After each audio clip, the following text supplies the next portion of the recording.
From a design standpoint, probably the biggest challenge is the regulations. The regulations prescribe a minimum of a 50 millimeter radius here, which from a visual standpoint is a little bit cumbersome.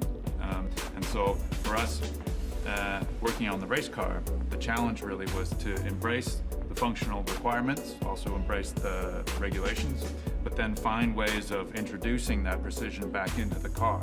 And we've done that with actually the functional openings at the back of this shape.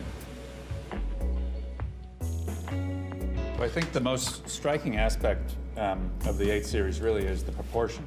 Because we have this long hood, but then we have this gentle roofline going all the way down, actually to the wing. And so we have this swan neck style wing, and so the feed for the air going under the wing is incredibly smooth.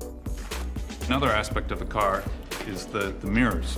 We have that very iconic M hook to the mirror pointing back toward the car. But then we have this lower support element, which really is a critical element for the aerodynamic performance of the car. And so it has that interplay between that emotional expression of a shape, but also the functional aspect.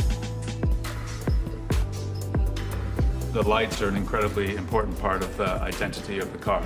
In fact, these kind of two underslung U-shaped lights are very critical to the BMW identity. So with the corner lights, the space behind them is extremely limited. And in fact, there's a crash beam that runs across here, and there's also a support beam that comes down here. And so our shape is very much defined by those functional requirements, but it's also defined by the iconography of the production car.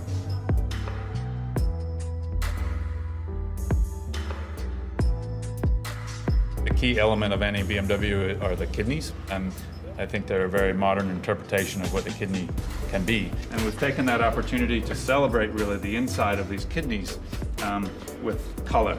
And that's something that makes the car very recognizable, but it also gives us a chance to differentiate the two team cars.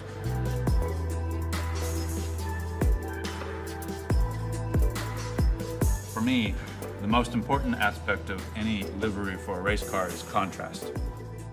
So we have these bold breakups, which give contrast, but then there's aspects of the layout that tie into the architecture of the car. So for example, this Hofmeister Knick, which is essential to any BMW, really sets up this relationship of the lines going all the way around the car, and it ties this whole greenhouse together in a way which can only be a BMW.